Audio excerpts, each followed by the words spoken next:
আসসালামু আলাইকুম, সবাইকে স্বাগত রইল। তো আমার আজকে একটা বাজে স্বভাবের কথা আপনাদের কাছে শেয়ার করব। সেটা হলো কি, আমি যখন বাচ্চাদেরকে স্কুলে নিয়ে যাই বা নিয়ে আসি, তখন কি হয়, যদি আমার পছন্দের কোনো জিনিস বাজারে দেখতে পাই, সেটা না কেন জানি কিনে নিয়ে আসতে ইচ্ছা করে। আর এই যে দেখছেন যে হাঁস, এটা এটা কিন্তু মানে শখের হাঁসই বলা যায়।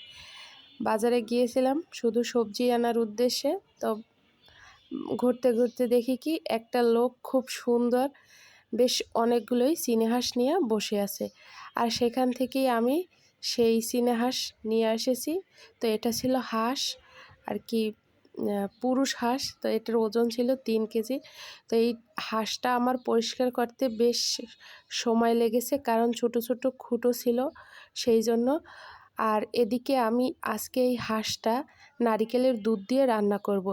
তো মাংসটা আমি বসিয়ে দিয়েছি। আর মাংসটা কিন্তু আজকে আমি একটু বেশ তাড়াহুড়ো করেই রান্না করতেছি, কারণ হাঁসটা পরিষ্কার করতে আমার বেশ অনেক টাইম লেগেছে। তো মাংসটা কিছুক্ষণ কষিয়ে নিয়েছি, এরপরে আমি এর ভিতরে সেই নারিকেলের দুধটা দিয়ে দেব। আপনারা চাইলে এর ভিতরে নারিকেল ফালা করেও দিতে পারেন। আর দুধ দিলে হয় কি, এটা একদম ঝোলের সঙ্গে মিশে যায়। আমরা যারা বরিশালের মানুষ, তারা কিন্তু নারিকেলের ঝোল বলেন বা হুরো বলেন না কেন, খাবার কিন্তু একটাই। ওই খাবারটা খেতে যেরকম লাগে, এই হাঁসের মাংসের ঝোলটাও কিছুটা সেরকমই লাগে। তবে এমনি সাধারণত যেরকম ঝোলটা লাগে, তার থেকে বেশি মজার হবে যদি আপনি এই নারিকেলের দুধটা দিতে পারেন। আর নারিকেলের দুধটা যত বেশি দিবেন তত খেতে ভালো লাগবে।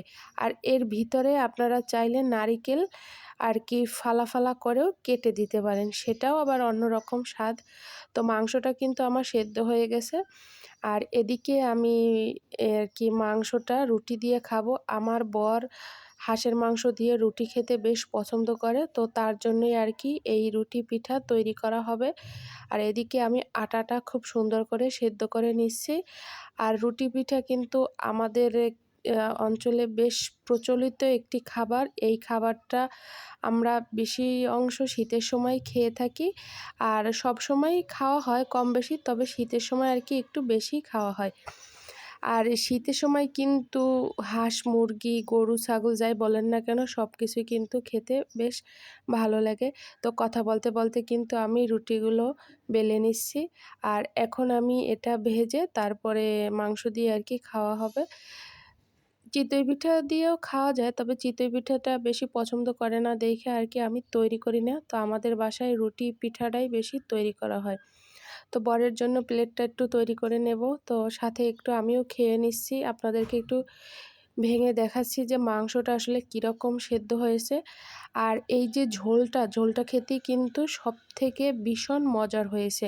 তো আপনারা চাইলে এরকম একটু রান্না করে খেতে পারেন, যে নারিকেলের দুধ দিয়ে হাঁসের মাংসের ঝোল খেতে কতটা মজার হয়। তো আমার কিন্তু রান্না করা শেষ। তো এখন আর কি সবাইকে নিয়ে খাওয়া দাওয়া করা হবে। তো ধন্যবাদ সবাইকে, আপনারা সবাই ভালো থাকবেন।